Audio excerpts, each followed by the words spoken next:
Selamat datang.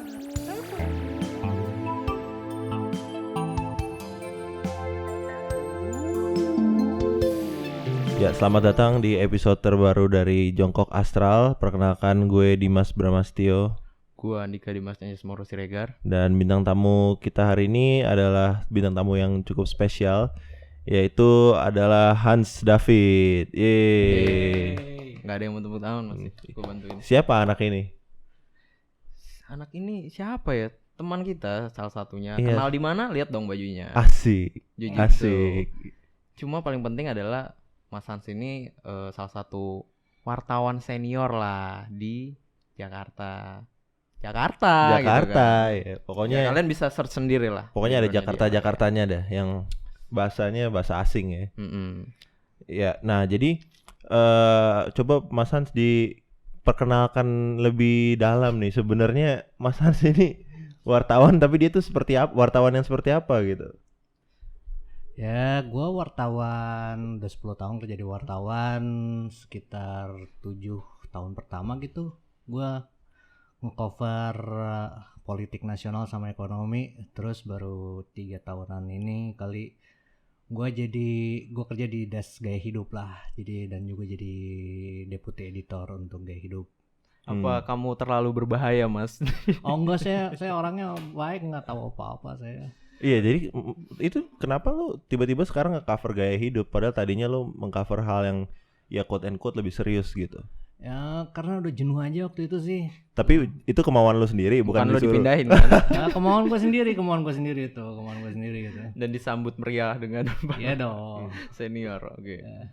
Nah, Mas Hans ini juga mungkin bagi beberapa dari kalian yang nonton mungkin udah pernah mengenal Mas Hans dari Twitter ya. Iya, Jadi- dia kan salah satu rockstar Twitter gitu. Rockstar Dia nggak tweet. mau dibilang seleb tweet. Ya. Bukan seleb tweet, rockstar. Kenapa tweet Mas? gua. Apa bedanya seleb tweet dan rockstar tweet? Kalau seleb tweet tuh kalau misalnya seleb tweet tuh kayak ngomongnya kayak gini ya. Mindsetnya kayak gini.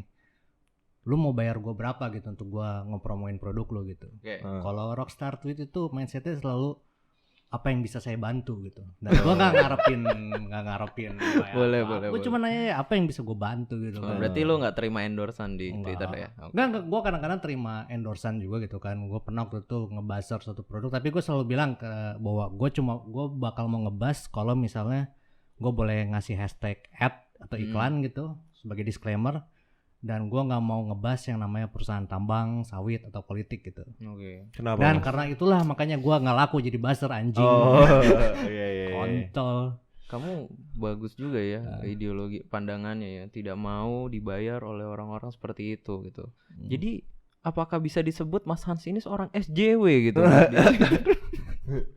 Ya, not exactly social justice warrior sih. I'm just my own person gitu, man. Gua nggak nyaman aja gitu ngepromosiin tambang, ngepromosiin sawit, karena gua tahu prosesnya industri itu berjalan tuh seperti apa gitu kan, dan costnya apa gitu. Jadi ya anjing, janganlah kita kalau mau ya kalau lo mau kerja di perusahaan tambang sawit be my guest gitu. Tapi kan kalau buat gue pribadi ya kayak enggak lah gitu, gue ngepromosi sesuatu yang misalnya kayak waktu itu tentang kebakaran hutan gitu kan, dulu sempat heboh nih di Twitter nih. Jadi ada beberapa lah gitu buzzer dihubungin gitu kan untuk ngenaikin hashtagnya absurd banget, no witch hunt Karhut gitu. Tapi tema dari campaign itu adalah bahwa kebakaran hutan yang di Kalimantan itu bukan penyebabnya bukan perusahaan sawit doang loh, tapi orang lokal juga gitu, petani-petani lokal juga. Ya gue kagak nyaman aja gitu kayak gitu kan, karena ya lu kagak bisa nyamain pembakaran yang dilakukan sama petani lokal dengan pembakaran yang dilakukan sama perusahaan sawit gitu. Tapi apakah lu ada di stance yang lu environmentalist gitu? Lu peduli lingkungan makanya lu nggak mau. Gue sih peduli lingkungan in a way bahwa gue ngerasa bahwa kalau misalnya kita punya sustainable economy gitu, sustainable energy, itu tuh lebih cuan gitu untuk kita ke Iya benar. long term, ke gue juga sebagai konsumen gitu. Misalnya kita pakai solar panel gitu kan, itu kan basically gue kagak perlu bayar PLN lagi gitu kan, dan kagak perlu bayar. Dan tapi kan lu tahu sendiri kan kalau misalnya dalam industri energi kan banyak pemainnya gitu kan, dan terutama pemain-pemainnya jauh banyak di DPR dan pemerintah itu sendiri gitu. Apalagi dalam masalah batu bara, kita kan masih energi mixnya kan masih batu bara sebagian besar gitu kan. Jadi ada kepentingan itu gitu. Jadi ya makanya kita sekarang kalau lu mau bikin solar panel di rumah lu boleh-boleh cuma diribetin banget kan. Ya, itu politiknya di situ gitu. Gitu. Ya. Gitu. Tapi Mas kan lu sempat mention nih, lu nggak bisa jadi buzzer. Jadi kemarin ini kan kita tahu tuh ada salah satu komika di Indo kan, habis diserang sama buzzer gitu. Tapi pertanyaan gue tuh bukan Bintang Emon. Bintang Emon ya, Bintang Emon habis diserang kan sama buzzer katanya. Oh, buzzer rezim. Gua nggak tahu buzzer siapa, soalnya gue juga nggak berani ngomong kan karena itu belum jelas itu ngarahnya kemana. Cuma gue tuh penasaran apa sih buzzer itu hari ini gitu loh. Kayak mungkin kita kayak udah denger banyak gitu tentang buzzer, tapi gue yakin banyak orang yang nggak tahu gitu. Buzzer tuh cara kerjanya dulu deh Mas, cara kerjanya tuh kayak gimana? Buzzer tuh sebenarnya pada awalnya itu dulu tuh buzzer itu cuma pendengung doang gitu. Jadi misalnya ada dulu kan kalau orang mau ngiklan gitu kan lu kan pasti kan nyewanya kan nyewa iklan slot iklan di TV gitu kan, nyewa seleb beneran gitu kan. Tapi sejak ada sosial media gitu kan banyak orang yang jadi sosial media selebriti gitu kan. Dan mereka tuh somehow mereka lebih engaging dengan followernya dan brand-brand tuh ngeliat bahwa oh nih orang-orang bisa nih untuk ngepromosin brand kita cuma untuk branding gitu kan. Tujuannya bukan untuk jualan sih, ya jualan ujung-ujungnya, tapi paling pertama itu adalah branding gitu kan, branding bahwa si perusahaan korporat itu stands untuk apa gitu. Jadi umumnya buzzer cuma itu doang gitu kan. Terus sekitar tahun 2010-an gitu kan mulai Twitter mulai rame di Indonesia dan mulai banyak juga politisi ikutan masuk segala macam, dan mulai juga banyak wartawan kayak gue yang masuk, dan kita mulai banyak ngomongin hal-hal yang sebenarnya tuh ditulis di koran cuma kan orang pada jarang baca gitu kan. Jadi ngerasa itu informasi seksi banget. Dan akhirnya mulai muncul yang namanya kayak profesi nggak resmi gitu, profesi underground kayak buzzer politik gitu. Mereka tuh nggak ada dalam struktur apapun gitu. Mereka tuh cara kerjanya tuh biasanya tuh lewat agensi digital atau agensi PR apapun gitu lah ya. Tapi mereka tuh by word of mouth kalau buzzer politik gitu, by word of mouth. Jadi mereka nggak pernah ada dalam struktur, nggak pernah ada surat kontrak segala macam. Biasanya lewat WhatsApp aja gitu. Kita nih si politisi ini pengen kita ngangkat isu ini gitu kan. Informal gitu. Informal, it's like underground economy gitu. Lumayan juga ya buat sampingan itu ya. Oh, lumayan banget. Banyak gue kayak model-model. Mereka bisa ngasilin berapa sih Mas kayak? Oh, lu bisa miliaran, lu bisa jual miliaran untuk itu kan pilkada segala macam. Kayak per orangnya itu gimana? Itu bukan bot kan Mas? Ada yang pakai bot, ada juga ya kalau misal yang pakai bot tuh biasanya cuma untuk naikin hashtag doang gitu. Tapi ya itu kan biasanya yang bikin bot dan organizingnya kan ada juga pihaknya gitu, kayak agensinya gitu, kayak korlapnya, koordinator lapangannya lah gitu. Nah koordinator lapangan ini yang biasanya yang apa ya, yang duitnya gede tuh di korlapnya ini. Korlapnya gitu. Itu ya. Jadi udah pasti ya kalau orang pakai yang buzzer bot berarti ya itu udah pasti ada manusia di balik itu gitu. Iya, buzzer bot itu udah pasti berarti lebih murah. Kalau pakai yang aktif mungkin lebih meyakinkan juga kan karena mereka pasti bisa mereka pakai bot dan yang aktif juga gitu. Pasti di-combine. Nggak terlalu mahal juga ya. Nah, terus balik lagi nih soal dunia Twitter nih ya, Mas. Lu kan tuh sering banget tuh suka pedes gitu loh sama orang-orang yang istilahnya menyuarakan sesuatu yang ya sekilas itu benar gitu. Mulai kayak beberapa orang, gue mention aja deh namanya. Jangan deh, gue mention aja dulu deh apa yang dibahas gitu. Kayak misalkan takut ya. Karena sometimes gue nggak berani berpendapat di sini. Tapi kayak beberapa orang kayak ketika ngomongin Papua, beberapa orang yang ngomongin Papua itu lu sempet bisa mengkritisinya juga gitu, bahwa apa yang mereka katakan tuh nggak semata-mata benar gitu loh. Lu kenapa sih kayak gitu? Apakah segala sesuatu narasi mereka tuh nggak bagus gitu di hadapan lu? Bukannya gimana? Maksud gue selama yang gue ini anak BJJ Jaksel ngomongin Papua ya. Jadi ini kita bakal diserang sama SJW Papua banget nih. Wah, lu kan anak Jaksel anjing, hidup dengan segala privilege, lu ngomongin Papua. Jadi kita bakal ngomongin dari sudut pandang seorang yang berprivilege gitu ya. Kita enggak akan mewakili orang Papua di sini. Jadi yang gue rasain adalah kalau misalnya orang-orang ngeributin Papua gitu ya. Like all I'm hearing is the voices of the people who are living in Java gitu. Tapi kita nggak pernah dengar gitu orang Papua sendiri gimana gitu. Ya ada sih beberapa orang Papua yang ngomong dan gue nggak pernah protes gitu. Kalau orang Papua yang ngomong gue nggak pernah protes karena ya, they're Papuans gitu, they know what they're talking about gitu kan. Tapi tuh debat kusirnya tuh dari dulu sampai sekarang tuh itu aja gitu. Kayak gue tuh kayak ngerasa bahwa lu tuh sebenarnya tuh mengadvokasi orang Papua ini tuh, tapi lu advokasinya kagak ada kemajuan dari segi narasi atau apapun itu, like it's been like decades gitu, like apa gitu yang lu suarain gitu. Dan juga kadang-kadang tuh they became so angry at petty stuff gitu yang sebenarnya tuh kagak esensial gitu buat menurut gua gitu ya, buat isu Papua itu sendiri gitu. Kayak misalnya Agnes Monica rambutnya digimbal gitu kan. Lu ributin 24 jam cultural appropriation segala macam whatever the fuck gitu kan. Maksud gua ya rambut gimbal ya kan dia digimbalinnya juga sama orang Papua gitu. Orang Papua yang minta izin ke dia, boleh enggak digimbalin, mau enggak digimbalin ya. Ya enggak apa-apa gitu. Dan kalaupun itu rambut gimbal gitu, so what gitu, like lu mau bilang itu cultural appropriation ya, budaya Asia Timur pun ada gitu rambut gimbal seperti itu, budaya Viking pun ada gitu. It's not rambut Agnes Monica pakai rambut gimbal tuh enggak substansial gitu lu ributin itu gitu. Like lu gimana sih, itu kan masalah kita nggak mengerti masalah privilege segala macam. Jadi Agnes kan cuma mengeksploitasi apa sih kultur Papua untuk kepentingan komersial dia sendiri. Lu kagak tahu gitu kan, lu itu kan asumsi lu doang kan terbukti pada akhirnya si Agnes ya pakai rambut gimbal cuma buat dia seneng aja gitu rambutnya gimbal, dia kagak pakai itu buat jualan lagu bernuansa Papua atau apa gitu kan, like dan misal lu angkat lah apa ya yang orang kagak tahu gitu kan selama ini gitu, why Papua become like that, karena apa yang terjadi dengan Papua gitu sebenarnya tuh apa gitu.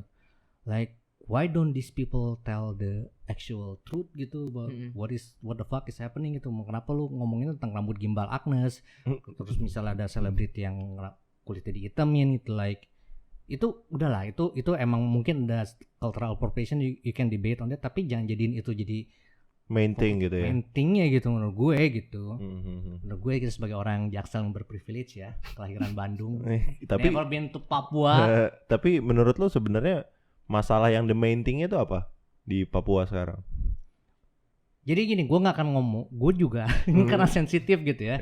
Tapi gue minta yang ngedengerinnya pakai logika lu sendiri gitu, lu mikir gitu ya. Jadi Papua itu kan masuk ke Indonesia tahun 1969 kalau nggak salah ya, 1969 lewat sebuah proses referendum kan waktu itu kan. Waktu itu presidennya udah Soeharto. Tapi sebenarnya kita mau ngambil Papua itu sejak dari tahun 61 gitu, 61 di bawah Soekarno. Interestnya, jadi waktu itu, aduh anjing ini rumit banget nih anjing. Jadi abis Perang Dunia II kan ada dua blok tuh, blok komunis sama blok Amerika, blok Barat kan. Dan kita kan waktu itu kan Soekarno kan bilang kita non blok gitu kan, kita non blok, kita politiknya bebas aktif itu kan. GNB itu. Kan.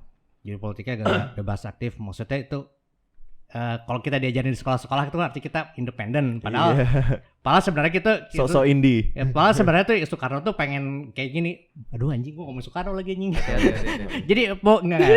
Jadi in real politik adalah waktu itu Indonesia posisi adalah lebih ke gue pengen ke Uni Soviet nih, lu mau ngasih apa ke gue ke Amerika, lu mau ngasih apa ke gue. That's the point of non-block gitu kan. Jadi kita karena kita negara yang baru merdeka gitu ya, kita butuh banyak disayang-sayang lah sama dua kubu itulah gitu kan. Lu ikutan kita dong, dan kita kan negara merdeka tapi cukup gede gitu, dan hasil alamnya lumayan banyak gitu kan. Papua kan salah satu yang paling seksi gitu kan, ketika waktu itu kan mau lepas dari Belanda gitu kan. Papua kan negara yang paling seksi tuh, ada emas, ada tembaga, ada banyak lah gitu kan. Nah jadi waktu itu Amerika, dan ini tuh ada gitu di dokumen resmi Amerika yang udah dirilis tahun 2004 gitu, karena segala sesuatu yang udah terjadi selama 35 tahun gitu, udah lewat 35 tahun, artinya yang dokumen rahasia ya udah harus dirilis ke publik kalau di Amerika. Dan itu ada gitu, lo tinggal cari aja gitu lah, American Interest in Papua gitu, lo cari di Google juga ada gitu. Nah jadi Amerika tuh interestnya waktu itu kan, ya Amerika gak mau dong kita ke Uni Soviet kan. Jadi kita kita baik-baikin aja Indonesia cuy, biar masuk biar bisa dapat Papua gitu kan.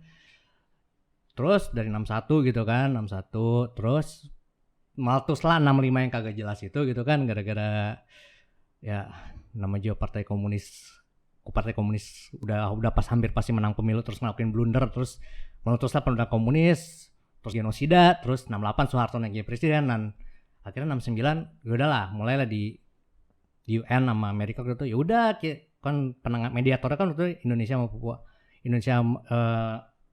Indonesia sama Papua gitu kan, mau gimana nih Papua mau merdeka atau mau masuk Indonesia. Nah akhirnya ya udah waktu itu ditunjuk mediatornya Amerika gitu kan, dan UN juga gitu kan. Di New York ya kalau nggak salah. Ya di New York. Terus terjadilah referendum itu gitu. Which menurut catatan dari pemerintah Amerika sendiri adalah yang terjadi adalah referendum kan, kalau referendum kan harusnya kan semua orang yang being able gitu, dewasa ikutan dong gitu kan, milih gue mau merdeka atau ke Indonesia gitu kan. But yang terjadi pada waktu itu adalah militer Indonesia milih cuma 1.000 orang dari seluruh penduduk Papua gitu, 1.000 orang yang unanimously voting untuk masuk Indonesia gitu. I'm not saying that dari what is being done here, lu tinggal tafsirin aja gitu, dan ini tuh udah benar-benar udah terrekord secara sejarah gitu bahwa ini tuh kejadiannya seperti ini. Dan 35 tahun kemudian ketika hal ini dokumennya dirilis gitu ya, waktu itu kan zamannya Nixon kan ya, jadi bahwa operasi ini dirilis gitu, bahwa operasi waktu itu Amerika dan militer Indonesia bekerja sama untuk bikin referendum act of free choice yang sebenarnya kagak free amat. Nah 35 tahun dirilis barulah waktu itu tekanan dari internasional mulai muncul gitu, ini harus ada referendum ulang gitu, karena what happened here was not fair gitu. Tapi ya lu sebagai pihak, misalnya gue berada di pihak NKRI gitu kan, gue punya daerah nih Papua kaya banget segala macem, ya masa sih dengan semudah itu gue bukan ngelepas sih, bikin referendum ulang gitu ya. I'm not saying bahwa gue pro Papua merdeka gitu ya, tapi kalau misalnya nih ya, misalnya gue berpolitik banget, misalnya akhirnya diadakan referendum ulang gitu ya, dan gue disuruh masang taruhan gitu ya, apakah Papua akan merdeka atau enggak menurut hasil referendum, ya gue bakal masang mereka. Nah, ingat ya, masang ya. Because of what we have done to them in the last like 69 to now to like 51 years. Nah, jadi ya gue nggak pro Papua merdeka gitu ya, nggak pro juga Papua masukkan kali. Gue pro orang Papua menentukan suara Papua itu sendiri apa gitu. Jing. Kayaknya lu cukup lolos mas. Lu nggak bilang milih tapi lu bilang taruhan. Iya. Tapi menariknya gini loh mas. Jadi kalau yang gue tahu juga gitu waktu di New York itu narasinya seperti ini gitu. Ketika ada orang-orang yang menyuarakan bahwa biarkan Papua menentukan atau Papua terpisah dari Indonesia, itu narasinya selalu orang yang pro dengan negara adalah bilang bahwa apakah mereka tahu apa yang mereka pilih gitu loh. Dalam bahasa buruknya yang gue tangkap adalah mereka tuh kan belum cukup civilized gitu. Mereka tuh masih suku-suku gitu. Terus masa mereka langsung dihadapin dengan ini gitu.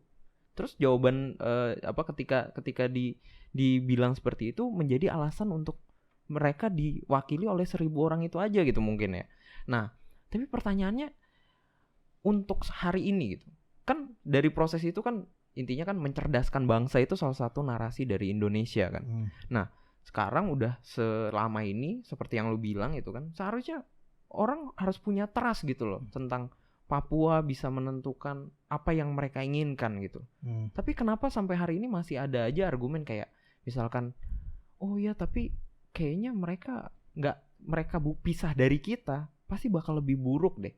Atau mereka pisah sama kita pasti diambil negara lain deh. Maksudnya kenapa itu yang jadi wacana di orang-orang sih mas? Ya, gitu? Itu kan argumen nasionalis, argumen orang-orang yang emang punya kepentingan supaya daerah itu tetap ada di bawah NKRI itu.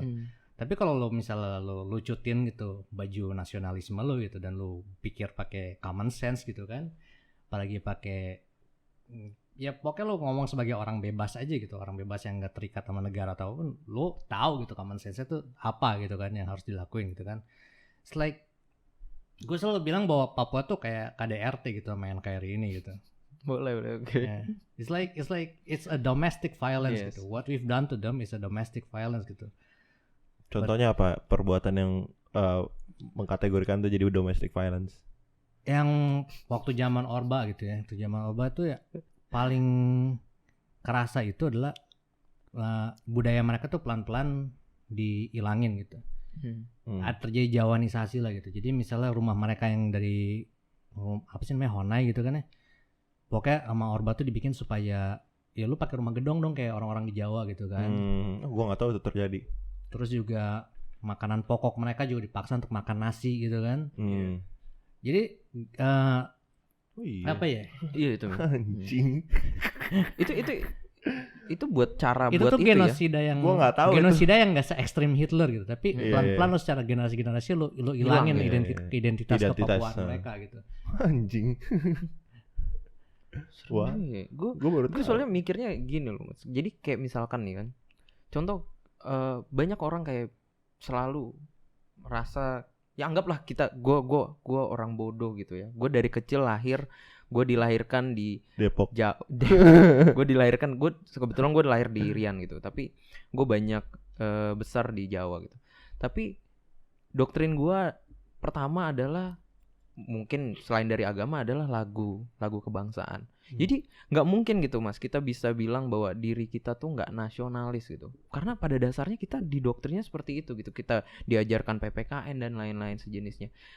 Gimana caranya orang yang terjebak dengan nasionalitas yang sangat kuat ini bisa melihat perspektif yang lu bilang kayak tadi gitu loh? Ya mereka harus ngerasain jadi pihak terjajah dulu. Anjing gua ngomong jajah lagi, aduh anjing. Emang ada yang terjajah ya Mas? Gak tau, gua gak ngomong apa-apa. Siapa terjajah? Tapi menurut lu apakah nasionalisme itu sesuatu yang baik, sesuatu yang positif? Nasionalisme because gua kiri pinggir jauh banget gitu ya. Nasionalisme itu konsep udah usang banget gitu, men. Udah gak relevan lagi sekarang gitu. Lu like you have the internet, perbatasan antar negara itu udah nggak ada lagi gitu. Nasionalisme itu tuh kalau misalnya lu orang yang beragama gitu ya, itu lu orang yang beragama atau lu orang yang nggak beragama, nasionalisme itu sesuatu yang emang nggak pernah ada dari awal ya. Bumi ini kan diciptainnya kagak ada petak-petak gitu, kagak ada petak-petak ini Inggris, ini Rusia, ini segala macam. Bumi ini kan satu gitu, men.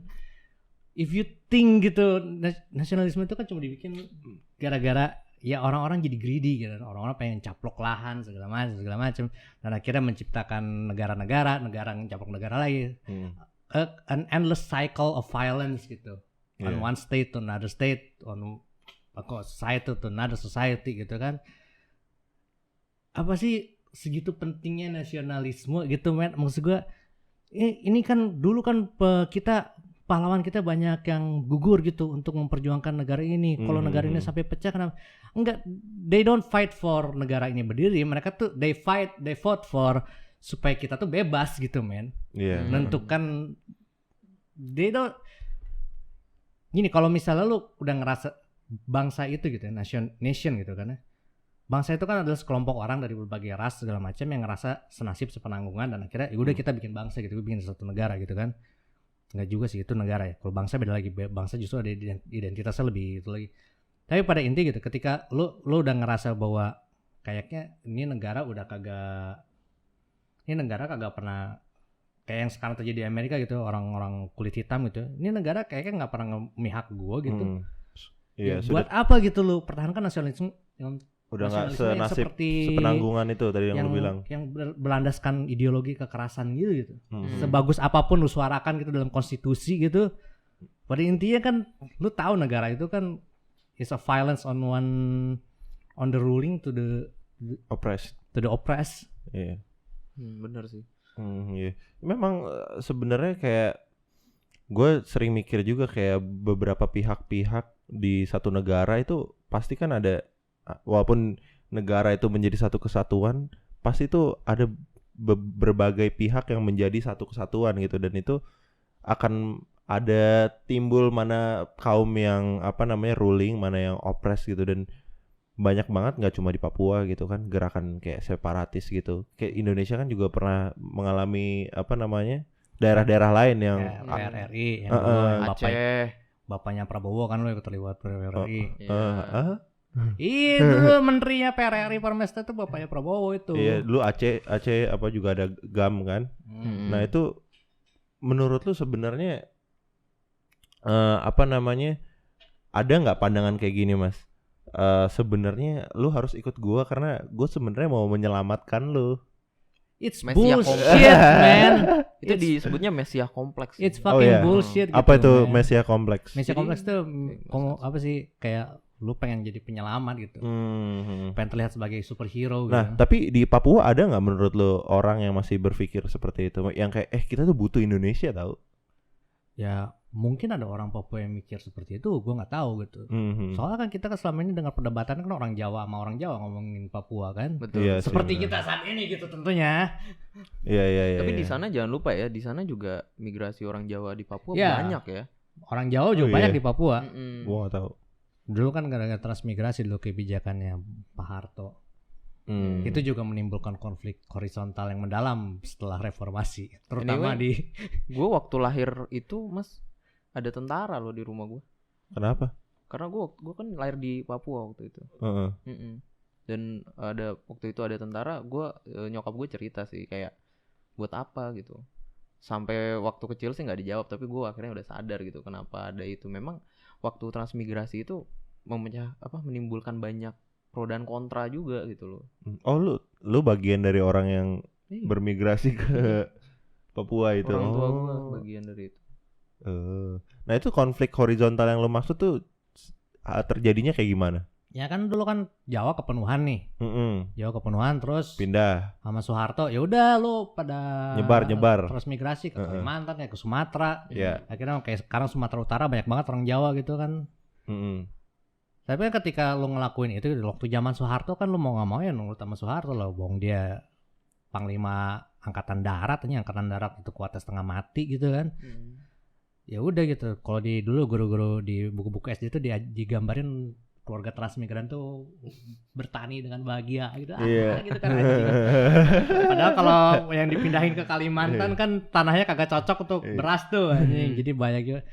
Cuma kan nih kalau yang suku-suku kayak suku-suku tradisional di sana kan mereka ngerasa, wah ini orang Jawa kenapa tiba-tiba pada datang ke sini gitu, pada ngambilin tanah kita gitu, tanah adat, tanah segala macam gitu kan.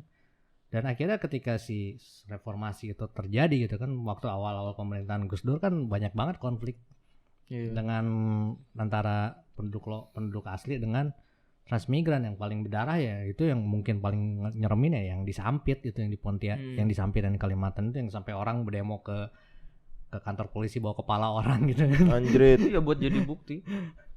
Demo itu bawa kepala orang terus polisi ya udahlah anjing. Terhindarkan juga sih. My Nah, God. tapi Mas, kenapa sih kita tahu nih, kita nggak perlu pura-pura deh. Kita tahu bahwa membicarakan hal ini tuh sering banget jadi masalah gitu. Salah satunya ya kayak lagi ada Tapol kan sekarang katanya. Tapol nggak sih? Boleh nggak sih gue sebut bahwa mereka tahanan politik, Mas? Siapa? Yang lagi diperjuangin sama si Veronica Koman. Oh iya bisa, mereka they're legitimately Berarti memang political prisoner. Di Indonesia tuh ada istilah tahanan politik. Iya. Mereka ditahan gara-gara apa gitu. Mereka tahan gara-gara mereka menolak rasisme. Like what gitu men. It's like absurd gitu. Tapi tudingannya itu dari pihak sananya gitu ya, Separatisme. Pihak satunya lagi ya negara itu bilang bahwa kita nggak punya istilah tahanan politik gitu, Mas. Mereka bilangnya seperti itu. Nah, ini tuh kenapa sih terjadi kayak gini? Maksudnya kenapa sih begitu tabu untuk mendengarkan suara orang yang dimana ya kita tahu lah bahwa orang-orang ini bersuara seperti apa gitu ya. Bersuaranya adalah yang mau join atau enggak gitu kan. Kenapa sih salah untuk bilang bahwa saya tidak bahagia satu rumah dengan kamu gitu. Kenapa sih melarang orang yang di abuse gitu di rumahnya oleh mungkin ya pasangannya gitu. Terus nggak boleh berbicara gitu. Ya namanya juga kan si pasangan yang abuse ini, yang menyiksa ini, ya they have the interest to keep you in gitu, in their home gitu, because they want your shit gitu man, they want your gold, they want your copper gitu kan. Of course they will not let you go gitu man. Tapi ini kan menurut gue ini apa ya, cara yang bodoh gitu loh untuk menahan orang yang secara terang-terangan gitu ya. Dan kasusnya juga bukti-buktinya apa sih, kalkulator apa gitu kan. It doesn't make sense. Kenapa ini jadi langkah yang tepat buat mereka gitu loh. They don't give a fuck man, as long as they have the power gitu man. Welcome to Southeast Asian politics man. They don't give a fuck man. Southeast Asian politics tuh kayak gitu. Even the most blatant corruption gitu ya. Ya kalau lu ada duit ya udah, lu ada duit, lu ada power, lu ada dukungan militer, ya udah lu yang nentuin apa yang benar apa yang salah. Welcome to Southeast Asian politics, man. Tapi menurut lo apakah aktivis gitu, terutama kayak Veronica Koeman itu sampai perlu dijadiin sebagai DPO gitu loh, Mas? Oh, kalau gue jadi negara, ya pastilah. Kalau gue jadi negara ya, gue ngomong sebagai gue dari orang NKRI gitu ya, orang nasional, ya gue pasti interest gue supaya mereka jangan bersuara gitu. Nah, kalau menurut lo, secara lo sebagai wartawan gitu, ya kalau gue sebagai wartawan, sebagai manusia gitu ya they have a voice to be heard gitu kan. Itu. Tapi kalau misalnya lo gue taruh posisi gue gitu sebagai gue dari sini, gue kan ini kan masyarakat sipil nih gue posisinya, terus tiba-tiba gue masuk ke deketan Mas ngomongnya, Mas. Negara gitu ya. Nah, ya logika gue bakal ganti gitu, men. Di politik kan emang gitu, yang kalau lo di satu posisi bisa aja lo teman gue, tapi ketika gue punya interest lain, lo jadi musuh gue. Ya kayak dulu aja Soekarno sama Kartosuwiryo kan, lo kan teman kosan gitu kan, dari mahasiswa ke Soekarno sama Kartosuwiryo teman kosan gitu, segala macem. Nanti pas udah negara merdeka, kepentingan berbeda, interest berbeda, bunuh-bunuhan juga kan. Iya, benar. Real politik, man. It's scary.